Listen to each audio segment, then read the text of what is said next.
Our brain is a wonderful mystery.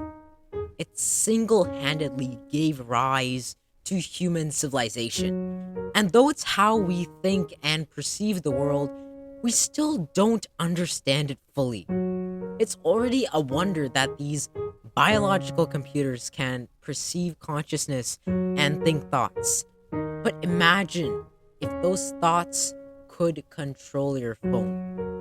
Or maybe you can imagine scrolling your phone in your head and school becomes useless since you can find all math formulas you've learned and information about everything around you.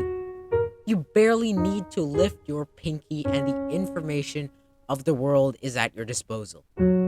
Hello and welcome to another episode of Let's Talk About, a podcast that talks about tech, money, science, history, and other cool stuff.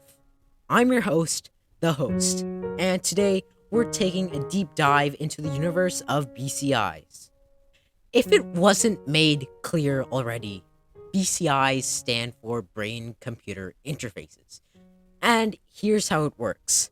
According to an article on the NIH website titled Brain Computer Interfaces in Medicine, BCIs receive electrical signals from the brain and turn them into commands in which external outputs like computers, TVs, or phones then carry out those commands. Now, BCIs are not all the same. BCIs are split into two categories: invasive and non invasive BCIs. The invasive type is put right into contact with the brain and therefore requires surgery, whereas non invasive BCIs are put on the scalp and don't need surgery to use. For example, if you're using a BCI to watch on demand on your TV, then you see your favorite TV show, just think about watching it and it plays. Now, the BCI used here is most likely non invasive, kind of like a remote controller that you can use with your brain and gently rests on your head. The likelihood of it being an invasive BCI is also there, but factoring in price, a non invasive BCI is the ideal candidate for this. Although it is less powerful because it doesn't get the electrical signals fresh from the brain. Rather, the signals are watered down because of having it to pass through the skull. Now, BCIs have a lot more potential than just making entertainment easier. For example, they're useful in the medical field. If someone has lost control of their limbs or whole body and their brain is still functioning, in order to communicate with medical professionals and entertain themselves with video games, TV shows, and movies, they could use BCIs. I remember when I went to the Ottawa Hospital for Take Your Kid to Work Day. In OT, or occupational therapy, they had this device that looked like an iPad, but it tracked eye movements from the patient to control it using a camera, so the patient could scroll social media, play video games, and more in case their arms were paralyzed and they couldn't use their phone. I got the opportunity to try it out, and it worked very well. Now, this is not a BCI, but a BCI would effectively do the same thing, but with the brain instead of the eyes. This covers the gap made by this technology, which is what happens if the patient is completely paralyzed. Now, the only thing a BCI requires is a functioning brain. So, a lot of patients in occupational therapy or patients dealing with paralysis don't have to feel so bored and can communicate with medical professionals during their stay at the hospital.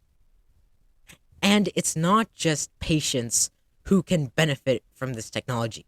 According to a review titled Brain Computer Interfaces in Medicine in the journal titled Mayo Clinic Proceedings, which you can find the details of which in the description, BCIs could be used to help surgeons and other medical professionals by augmenting their abilities. For example, we could have more precise and safer surgeries because of BCIs. And also, according to the same review paper, BCIs could allow us to make robotic arms, prosthetics, wheelchairs, and so much more. The sky's the limit. Now, with every new technology, there are unfortunately concerns and issues that go with it. A study titled Psychological and Ethical Aspects in Non Invasive EEG based BCI Research, a survey among BCI users and BCI professionals published in the Forum of Neuroethics, interviewed 19 subjects participating in a BCI study on stroke rehabilitation and assistive technology.